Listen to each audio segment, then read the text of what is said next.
Airports are honest places, noisy, fluorescent, and impossible to pretend in. I was at gate B12 with a scuffed carry-on and an economy boarding pass when a voice behind me cut clean through the announcements. "Figures," he said, loud enough for strangers to hear. "Still flying cheap, Amaya?" Some things never change. People glanced up from their phones. I didn't turn. I didn't need to. I knew the laugh, bright, careless, familiar like an old bruise. Horace, ex-boyfriend, ex-mentor, current peacock. He stepped beside me, watch catching the light, first-class tag swinging like a medal. "My client's in the lounge," he added, nodding toward the frosted glass doors. "You should pop in. Oh, wait. Not your scene." I held my ticket tighter, swallowed the answer sitting behind my teeth, and counted 3 breaths. One for the years he'd called me small. One for the money he'd borrowed. One for the long, quiet work he never saw. My name is Amaya Qureshi. I'm 30, and I build systems that make chaos do what it's told. Payments that reconcile, seats that exist, overtime that shows up. I grew up where planes only existed as lines across the sky, tiny silver fish migrating to better lives. My dream was simple, to build something that outlasted laughter. My mistake was believing love would protect it. "Still writing little apps?" Horace said. "I'm pitching the airline today. Real people, real money. Try not to get in the way." His grin softened into pity. "You were always sweet." Gate agents called pre-boarding for wheelchairs and families. A toddler clapped. Somewhere coffee hissed. I turned finally, gave him my smallest smile, the one that never reached my eyes. "Safe flight, Horace." He leaned nearer, cologne like sugar and metal. "Some advice? Stop pretending you're going places you can't afford." Then the PA clicked again. "Miss Qureshi?" a clear voice asked from the podium. Heads lifted. The agent was looking over the crowd with the kind of professional smile you save for specific moments. "Ms. Amaya Qureshi?" I raised a finger. "Here." "Welcome," she said, and her smile deepened into something real. "Our CEO asked me to escort you. First class is ready for you now." The lounge doors' frosted glass parted. A senior cabin manager stepped out with a tablet and a warmth that could melt tarmac. "Ms. Qureshi, we're honored to have you. The board wanted me to pass on their thanks for today." She glanced, politely, deliberately, at Horace's reflection in the glass. Horace blinked. "Board." The agent took my bag. Cabin manager gestured toward the jet bridge. "Right this way, ma'am." I didn't look back. I didn't need to. I let the glass swallow the last of his smirk and thought, not for the first time, I could have told you. But revenge served early is only a tantrum. Revenge served right is policy. As the door closed behind me and the cabin manager whispered, "Congratulations on the partnership," my phone buzzed with a message from legal. "Contract executed. Ground services acquisition complete." Horace was about to pitch to me. I wasn't born brave. I was born useful. My mother hemmed uniforms under a flickering bulb. I learned to thread needles by timing my breaths to the sputter of electricity. My father drove a taxi until night blurred into day and back again. When I said I loved systems, they nodded like they understood, but I could tell they pictured assembly lines and punch clocks, not code. School was a game of making myself smaller to fit into other people's boxes. I wasn't the top of the class, not the way Horace was, shiny, effortless, full of performance. He noticed me during a final year project when my grim little script caught an error the professor's software missed. "Sharp," he said, tapping my forehead as if he'd discovered a button. "Stick with me and I'll show you where the real money is." We graduated into a city that treated rent like a dare. Horace slid into a travel tech firm run by a man who spoke in metaphors and treated staff like poker chips. I joined a smaller company that built tools for the parts of travel nobody photographs. Baggage routing, crew changes, refunds when a snowstorm makes everyone lonely. "Cute," Horace said when I told him. "But if you want to win, you need logos." He meant chase names, not problems. The mistreatment started like weather, every day explainable. "You're so good with people," he'd say, handing me his grunt work. "Your slides sing," he'd add and present them as his. When I pushed back, he kissed my hairline and said I was special. When I built a prototype that cleaned up airline vouchers in half the time, his boss called it promising and added Horace's name to the patent paperwork. "We're a team," Horace whispered that night. "Besides, my name opens doors." We both walked through. At home, my mother's sewing machine grew slower, then silent. Her wrists ached. My father developed a cough the color of bad roads. "You need stability," he said between hacks. "Marry someone steady." He meant marry someone like Horace.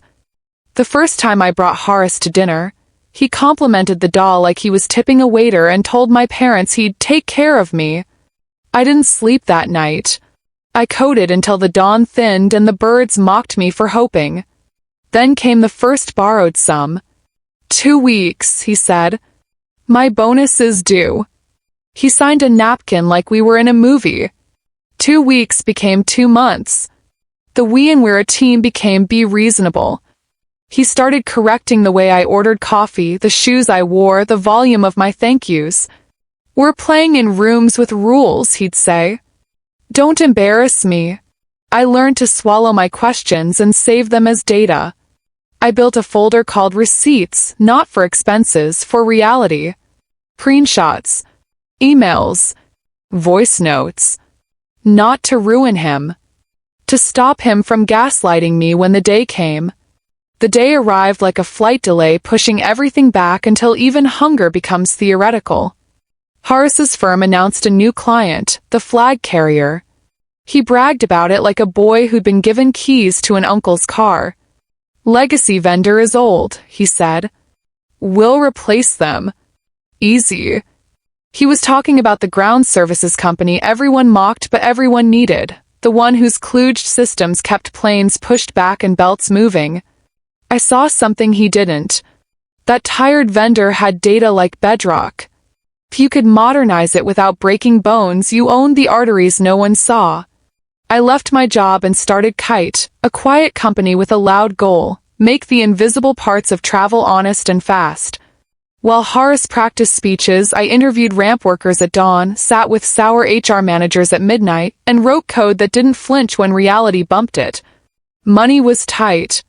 I ate rice and cucumbers, wore black so nobody could tell if my clothes were cheap, and sold the gold bangles my grandmother left me to cover a server bill.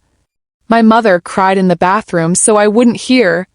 My father coughed and looked at me like I was being stubborn on purpose. "Just let Horace take care of you," he said. "You don't have to prove anything."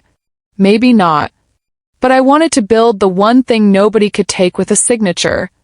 One night, while fixing a bug that ate vouchers after midnight, I watched a new login appear in the vendor's sandbox. The username? Horace's boss. They were testing our API. And they didn't know the equity term we'd attached to the trial. People don't notice when you stop reacting, they mistake it for weakness. I stopped correcting Horace when he forgot to return money. I stopped sharing updates he'd only forward to his boss. I started listening like a stenographer. The betrayals picked up their pace, small, frequent, confident. He borrowed my laptop for a weekend demo. It came back scrubbed, pitch deck missing. He laughed at my panic and said I should keep backups. He booked a trip to Bali with friends from work, paid with a card I'd once given him for an emergency, and called it a misunderstanding. When I confronted him with the statement, he kissed his teeth and said, "Why are you keeping score?" "'Cause scorekeeping keeps you sane." At his office summer party, he introduced me as Amaya, our in-house genius, then jokingly explained to his boss that I was more passion than polish. His boss lifted a glass and said, "We'll civilize you yet." I stood under fairy lights and felt something in me unclasp. That night I started a doc titled "When Not If." When we get the vendor contract, move Kite HQ to a place with windows. When cash flow stabilizes, hire Amina, the only person who challenged me in code review without trying to own my work. When we're strong enough, cut Horace's firm out of the pipeline completely and let merit speak. The breaking point came wrapped in a humiliation so ordinary airport floors might not remember it. Flight delayed. Gate changed. The announcement system warbled. Horace and I happened to be on the same itinerary, me flying economy to pitch my integration to the vendor's board. Him flying business to preen. Security. His client fell in step beside us, a man with a jaw like a staple and a suit that hated comfort. "This your assistant?" the client asked, nodding at me. Before I could open my mouth, Horace said, "She helps." 2 words that rearranged a year of my life. I watched him breeze through the priority line, watched the agent smile the way you smile at people whose names matter, watched him toss me a look that said, "Learn your place." I stood in the long lane with the families and the students and the people whose shoes the trays didn't like and thought, I have been polite. I have been patient. I am done. I didn't shout. I didn't post screenshots. I sent 2 emails. One to the vendor's COO, attaching a clean, simple dashboard that showed where their losses bled and our patch. The second to their counsel, reminding them, gently, legally, that the trial license they'd accepted included an optional acquisition clause with a number we both knew was a bargain. They replied at 2:12 a.m. with 3 words, "Let's move fast." On the morning of Horace's big pitch, the one he said would retire us, Kite's wire hit our account. The vendor was ours. The airline had scheduled a signing ceremony. The CEO wanted to meet me at the gate. You don't set a trap for a peacock, you set a stage. I dressed like a founder who paid her own invoices. Dark blazer, clean flats, hair pinned back so it couldn't be tugged by drama. I arrived early and sat near the old leather seats that remember every goodbye. The ground services team met me in a conference room near the gate, faces the color of sleep debt, eyes shining anyway. We reviewed the plan, cutover times, data migration, union briefings, and the piece of theater I hadn't asked for but couldn't refuse, the CEO welcome. "It matters," the airline CEO had said on the call. "We've had men talk over our own staff for years. Today the system changes. Today we show it." "Make it low-key," I'd replied. "This isn't about me." He'd laughed softly. "It is today." Outwardly, I stayed small. I took an economy seat on purpose, paid for my own coffee, smiled at toddlers, and offered my aisle spot to an elderly woman whose knees hurt. Inwardly, I tightened every bolt. Legal finalized the asset transfer. HR prepared letters changing nothing and everything. Our comms drafted a note to staff. "Kite is now your backbone. Expect fewer apologies and more outcomes." The gate, as passengers clustered, I felt the old flutter, the one that comes before you try something the world told you wasn't yours. Horace arrived 5 minutes before the lounge doors closed, client in tow, swagger laid on thick. He saw me and smirked, leaned toward the client, said something that made the client's mouth tilt. I let the words hit and fall. The agent lifted the microphone. Pre-boarding. Medical first. Military. Families with small children. First class next. "And Ms. Qureshi," she added, voice ringing. "Please approach the podium." Horace's eyebrows jumped. The client's head swiveled. I walked forward, slow, steady, as the cabin manager stepped out with that impossible warmth. "Ms. Qureshi, on behalf of the board and the CEO, welcome and congratulations." Behind her, the frosted glass carried my reflection back to me, tired, calm, done pretending. "Board?" the client asked, eyes narrowing. "Which board?"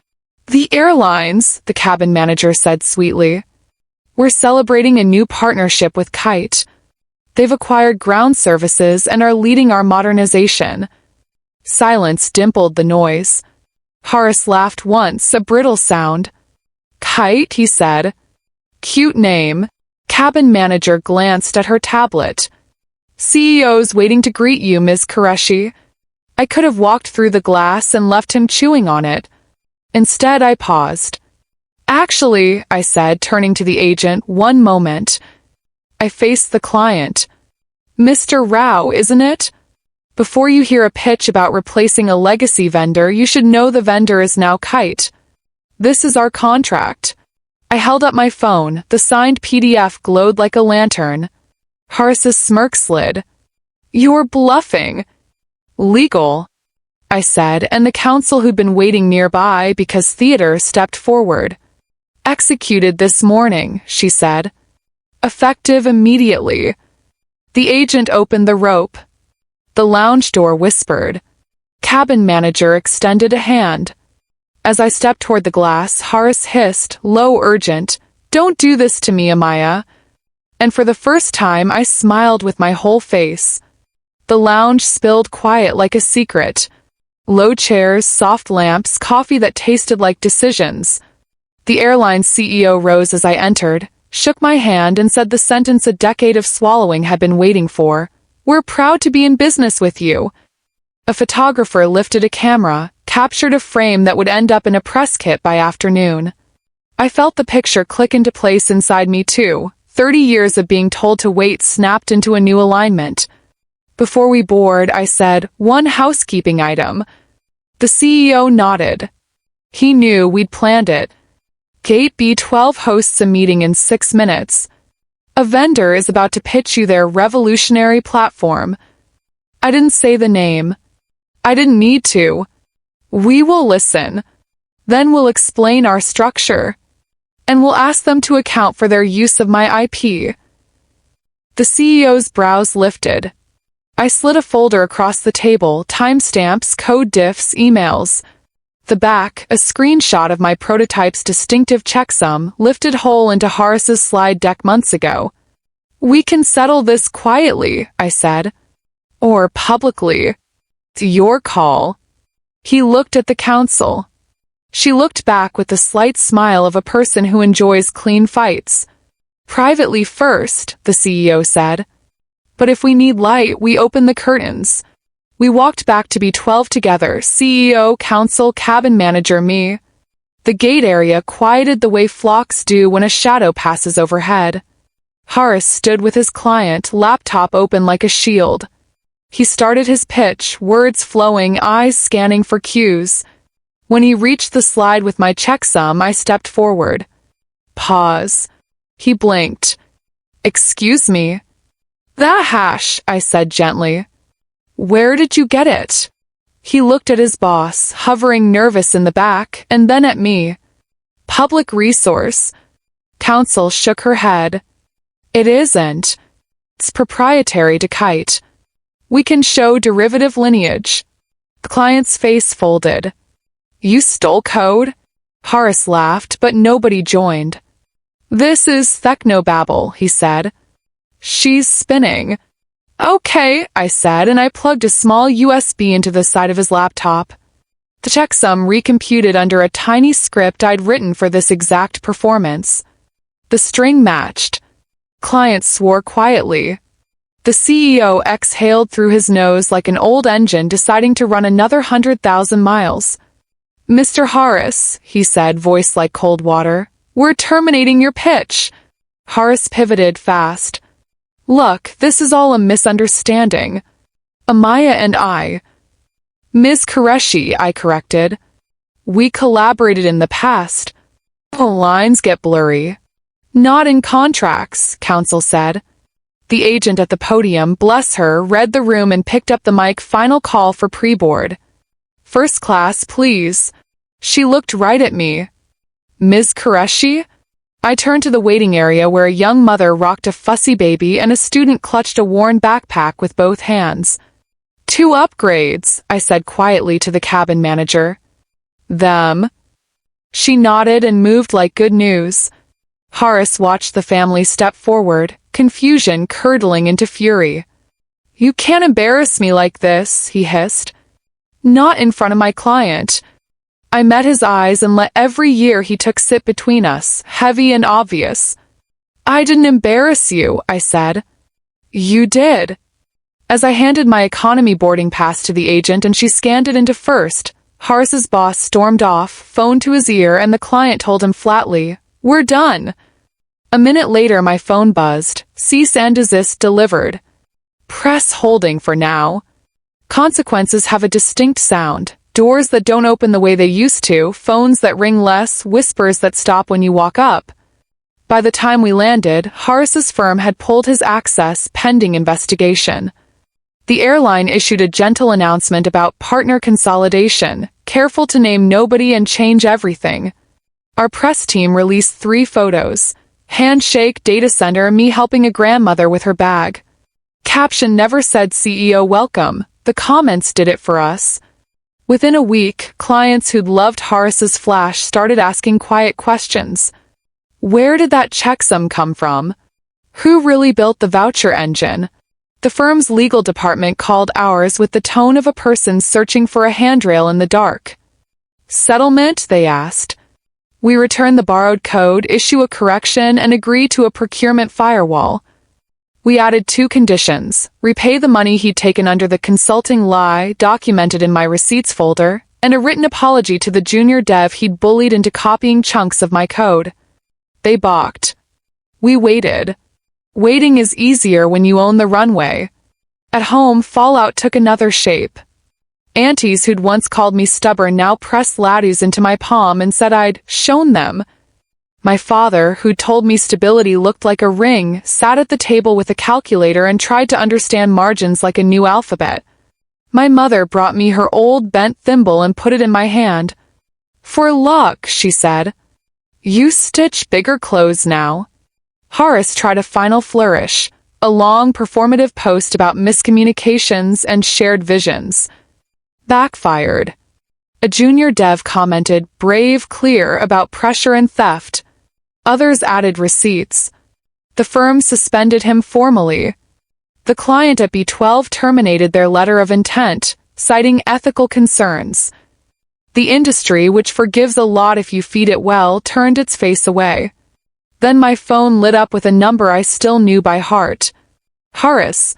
I let it ring twice before picking up. Silence crackled. You ruined me, he said finally. Not an apology. A verdict. You ruined yourself, I answered. I just turned on the light. He exhaled a wordless sound, then smaller. Can we meet? I thought of the napkin IOU, the bills, the assistant at security, the checksum on the slide. I thought of the girl I had been, and the woman sitting behind my desk with a plant that was somehow still alive. There's nothing to meet about, I said. Legal has your settlement terms. Sign them. Return what you took. Start again. He hung up without goodbye. The next day, his signature arrived in my inbox. Crooked, rushed, a man learning to write with his left hand. Not everyone cheered. Some called me ruthless. Some said I'd overplayed. But the ramp workers who had spent years scanning barcodes under sun and rain stopped me to say the new system paid on time. A woman in HR sent me a 2 a.m. email. I can sleep on Thursdays now. That was the only vote I wanted. With the firm quieted and the contract secure, a new decision waited on my desk. An offer to sell Kite for a life-changing sum, or keep it and climb. Pen hovered. I didn't sell. Not then. Money that arrives like a flood can wash away exactly what you came to build. We stayed lean and loud in the ways that matter. We shipped updates that didn't crash. We staffed night shifts with people who preferred the world when it's quieter. We hired Amina, who framed my worst assumptions and handed them back kinder. I learned to live in a body that didn't brace all the time. I bought a second pair of shoes because I could and because I wanted one to be impractical and red. I took my parents on a short, silly trip where my mother refused to let me pay for street corn and my father took photos of clouds like a tourist. At the airport, they tried to escort me again. I declined. Not because I didn't love the ritual, because I wanted to feel the hum of the crowd and remember I am made of it. Healing wasn't a parade. It was small, drinking water before coffee, closing the laptop at 9 twice a week, answering my mother's texts with emojis that made her laugh, deleting Horace's number for good. It was also big, a scholarship fund for girls who want to study the parts of travel nobody claps for, a hotline for ramp workers that goes to a human, not a tree, a company policy that says we upgrade a family every flight, no press, just joy. Sometimes I see men like Horace at airports, watch heavy, voice light, orbit crowded. I don't feel fire anymore. I feel nothing at all, which is its own mercy. Once, months later, I spotted him across check-in. He saw me, too. He looked away first. On the anniversary of the B-12 flight, the CEO sent a message. "You changed our spine." I typed back what I'd learned the hard way. All I did was refuse to be the floor. Then I closed my eyes and pictured the frosted glass doors, the agent calling my name, the cabin manager's warmth, the upgraded family laughing at seat 1A like the front of the plane had been a rumor and now it wasn't. If you're listening because someone told you your seat is permanent, here's the only true thing I know. Every seat has a latch and every latch has a release. Sometimes you pull it by building quietly in the dark. Sometimes you pull it by saying stop. Either way, you don't need permission to move forward. You need proof. And you can make that. Every scar tells a story of survival. Keep fighting for your truth. And if this story found you at a gate where the announcements are too loud and your ticket feels small, subscribe and tell me what you're building. I'll be here, cheering when your name gets called, not because first class is better, but because it's yours.